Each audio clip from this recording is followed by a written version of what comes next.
Yesterday, Senator Lindsey Graham absolutely drilled into the Democrats on new data from the Congressional Budget Office after new data showed that inflation has hit nearly a 40-year high. In particular, he was aiming this presentation at Democratic Senator Joe Manchin, one Democrat they're hoping can jump off the ship, which in turn, of course, kill any chance of this bill passing. I'm Senator Graham from South Carolina.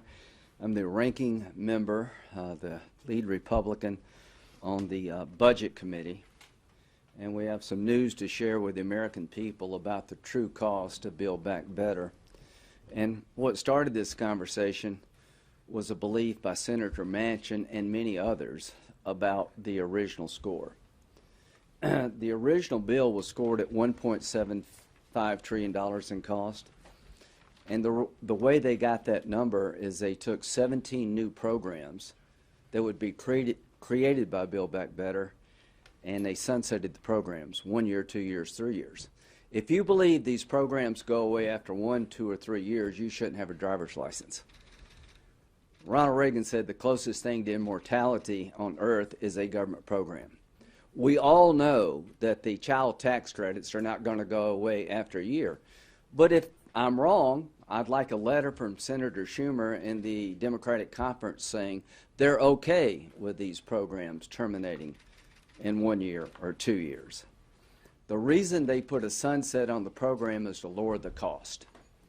It's a budget gimmick. And here's what Senator Manchin said: "What I see are shell games and budget gimmicks that make the real cost of this so-called $1.7 trillion bill estimated to be twice as high if the programs are extended or made permanent." Joe said that November 1st, 2021. What did I do? I asked the Congressional Budget Office to give a score on Build Back Better, assuming the programs don't go away, they stay in place for 10 years, which is reality. That is the reality of Washington. These programs will not sunset. They will continue for a 10-year period. And here is what we got. Graham starts off his speech by showing that Democrats are making it seem like Build Back Better doesn't cost nearly as much by making the programs only last 1 or 2 years. If they were to last 10 years or more, obviously it'll cost taxpayers more money. But of course, like Graham says, the reality is here, these programs won't end up stopping after 1 or 2 years. Instead, they'll continue to get renewed for several years into the future. Let's continue. Instead of 1.775 trillion, the true cost goes to 4.9 trillion, over twice. If you do away with the budget gimmicks over a 10-year period, the cost of Build Back Better is 4.9 trillion, not 1.75. The effect on the deficit with gimmicks is 365 billion over 10 years. Without gimmicks, the deficit increases to $3 trillion, an 8-fold increase.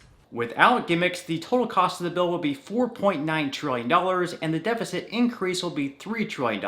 That's quite a bit of difference from what we're being told. Graham then goes on to mention the inflation report from Friday and why it'll only get worse if this bill does end up passing. I am urging the Democratic Party to stop the madness, stop Build Back Better, because Build Back Better is going to be a death blow to our economy. The provisions in the bill will dramatically increase energy cost. And what did we learn today? That inflation today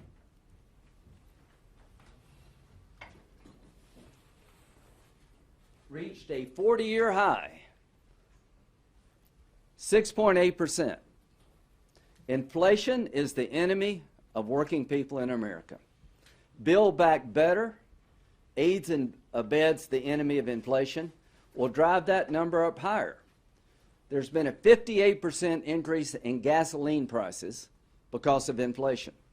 If Build Back Better became law, it would dramatically reduce the ability to extract fossil fuels in America, and it would lead to higher energy cost. Energy costs have increased 33% as an item in the economy. Gasoline alone is at 58% increase. If you're working in South Carolina, making $15 or $20 an hour, this is your worst nightmare. If you got a 5% pay raise today, you're still behind the curve. So Joe Manchin has been wanting to know, without gimmicks, what would the bill cost? We now know it more than doubles. It's being reported that President Biden is acknowledging the fact that Senator Manchin may not get on board to pass this bill, at least before Christmas, and he plans to meet with the senator at the start of next week. And with many Republicans arguing this bill will only increase inflation, President Biden maintains his stance that the piece of legislation will actually reduce inflation by providing funding for free preschool, lower prescription drug costs, and extend the child tax credit. So, not sure how much convincing Biden will be able to do to get Manchin on board with the plan. I guess we'll just have to wait and see. If you enjoyed the content in today's video, make sure to give it a like and leave a relevant comment below. Thank you so much, and I truly hope you have a great rest of your day.